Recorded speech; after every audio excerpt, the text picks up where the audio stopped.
भरे जंगल में चारों ओर एक ही चर्चा थी, जंगल में इंटरनेट आया है। सब इसी बारे में बात कर रहे थे। हालांकि आधे से ज्यादा जानवरों को यह पता नहीं था कि इंटरनेट कौन से नए जानवर का नाम है। फिर भी वे यह पता लगाने की कोशिश लगातार कर रहे थे कि यह नया जानवर खतरनाक तो नहीं है। अनेक सवाल थे उनके मन में। कैसा दिखता होगा यह इंटरनेट? उसकी पूंछ होगी या नहीं?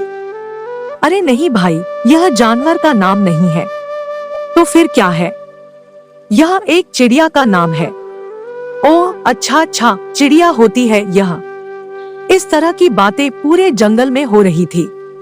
शाम को राजा शेर ने सभी जानवरों को अपनी गुफा के सामने बुलाया है।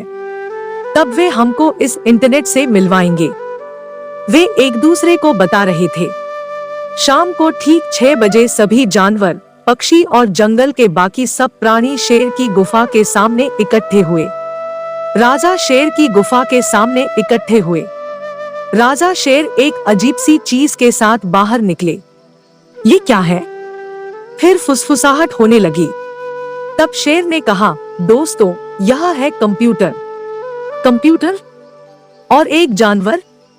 सबने सोचा, यह एक मशीन है और इंटरनेट का प्रयोग करने के लिए हमारे पास कंप्यूटर होना बहुत जरूरी है। शेर ने कहा। सभी ध्यान से उसकी बात सुन रहे थे।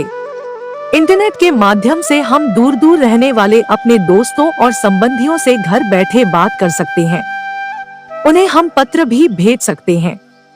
पत्र भेजने के इस तरीका को ईमेल कहते हैं।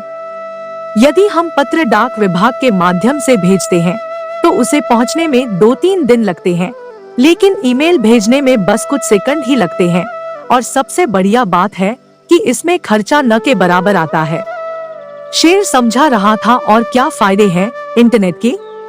जानवरों ने उत्सुकता से पूछा। बहुत से फायदे हैं।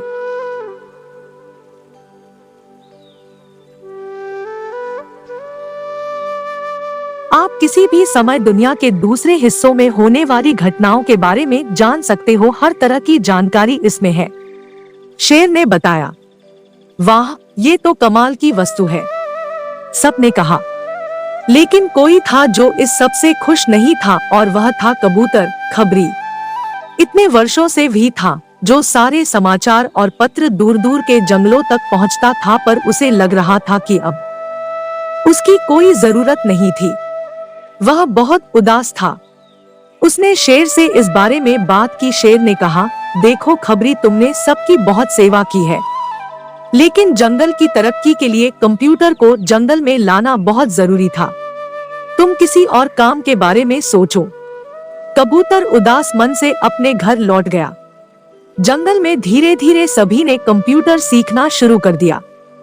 कि महीने ऐसे ही बीत गए। सब जानवर आजकल ईमेल भेजने लगे थे। इसीलिए खबरी के लिए ज्यादा काम नहीं होता था। बच्चे किताबों से ज्यादा इंटरनेट पर पढ़ाई करना चाहते थे। पूरा जंगल जैसे कंप्यूटर पर निर्भर हो गया था। एक दिन बहुत तेज बारिश हुई, तेज हवा चली और बहुत सारे पेड़ टूट गए। उस गड़बड़ में जंगल के कंप्यूटरों का इंटरनेट से संबंध टूट गया। जंगल के जानवर न तो किसी को ईमेल भेज पा रहे थे और न ही उनके बच्चे ठीक से पढ़ाई कर पा रहे थे। जानवर अब तक इतने आलसी हो चुके थे कि पत्र लिखना उन्हें अच्छा ही नहीं लगता था। तभी एक दुर्घटना हुई। हिरन का बच्चा दौड़ रहा था। वह एक पेड़ से टकराया और उसके सर पर गहरी चोट लगी। जंगल के डॉक्टर साहब उल्लू जी किसी का इलाज करने दूसरे जंगल में गए हुए थे। समस्या थी कि उन्हें कैसे बुलाया जाए। इससे पहले तो उन्हें ईमेल भेजकर संदेश दे दिया जाता था, लेकिन अभी तो सारी व्यवस्था टूटी हुई थी। हिरन के माता पिता रोते हुए राजा शेर के पास पहुँचे। राजा भी असहाय था, करे तो क्या करे।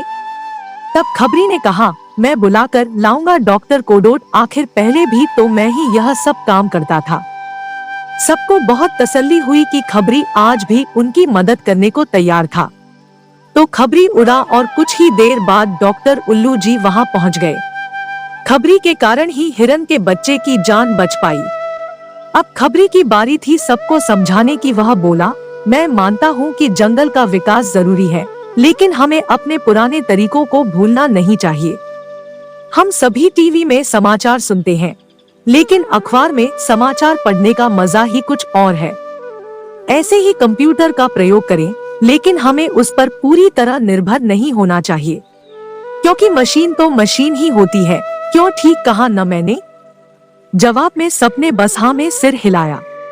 वे समझ गए थे अपनी गलती को।